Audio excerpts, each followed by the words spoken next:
ಡಾಕ್ಟರ್ಗಳು ಅವರೆಲ್ಲರ ತಲೆ ಮತ್ತು ಕಣ್ಣಿನ ಕೂದಲುಗಳನ್ನು ಕಟ್ ಮಾಡಿದರು. ನಂತರ ಅವರನ್ನು ಬೆಡ್ ಮೇಲೆ ಮಲಗಿಸಿದರು ಮತ್ತು ನಂತರ ನರ್ಸ್ ಪರದೆಯನ್ನು ಹಾಕಿದರು. ಅವರ ಕೈಗೆ ಸೂಜಿ ಚುಚ್ಚಿದರು. ಆ ಸೆರಿನ್ನೊಳಗೆ ಔಷಧಿ ಹಾಕಿದರು.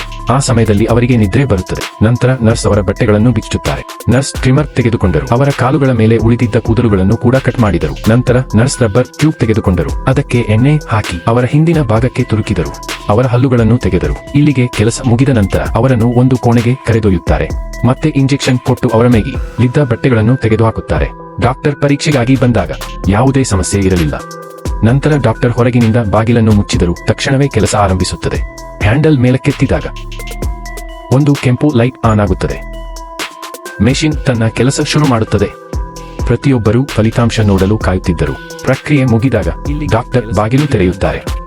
ಅವರು ನೋಡುತ್ತಾರೆ, ಎಲ್ಲರೂ ಚಿಕ್ಕದಾಗಿದ್ದಾರೆ. ನರ್ಸ್ ಒಂದು ಬಳಿಕ ಮತ್ತೊಬ್ಬರಂತೆ ಒಳಗೆ ಬರುವರು. ಅವರಿಗೆ ಪುರುಷರ ಎತ್ತರ ಕಡಿಮೆ ಮಾಡುವ ಶಸ್ತ್ರಚಿಕಿತ್ಸೆ ನಡೆದಿದೆ ಎಂಬುದು ಗೊತ್ತಾಗುತ್ತದೆ. ನರ್ಸ್ ಪೌಡರ್ ತೆಗೆದು ಅವರಿಗೆ ಸ್ವಚ್ಛವಾಗಿ ತೊಳೆದು ಜೋಪಾನದಿಂದ ಬೆಡ್ ಮೇಲೆ ಮಲಗಿಸಿ ಅವರನ್ನು ಚಿಕ್ಕ ಡಾಕ್ಟರ್ಗಳಿಗೆ ಒಪ್ಪಿಸುತ್ತಾರೆ. ಈಗ ಈ ಜನರು ಒಂದು ಚಿಕ್ಕ ಜಗತ್ತಿನಲ್ಲಿ ಬದುಕುತ್ತಾರೆ. ಜಾಗೃತನಾದ ತಕ್ಷಣವೇ ಆತನು ತನ್ನ ಅಂಗವಸ್ತ್ರ ಪರೀಕ್ಷಿಸುತ್ತಾನೆ, ಯಾಕೆಂದರೆ ಅದು ಮಾಯವಾಗಿದೆಯೇ ಎಂದು. ಅಂತೆಯೇ ಅವನ ಪತ್ನಿಯಿಂದ ಕರೆ ಬರುತ್ತದೆ. ಅವಳು ಹೇಳುತ್ತಾಳೆ, ಈಗ ನಿನ್ನ ಎತ್ತರ ಹೆಚ್ಚಾಗಲ್ಲ, ಆದ್ದರಿಂದ ನಾನು ಇನ್ನೊಬ್ಬನ ಜೊತೆ ಮದುವೆಯಾಗುತ್ತೆ. ಇಂತಹ ವಿಚಿತ್ರವಾದ ಮೂವಿಗಳನ್ನು ನೋಡಲು ಈ ಚಾನೆಲ್ಗೆ ಸಬ್ಸ್ಕ್ರೈಬ್ ಮಾಡಿ.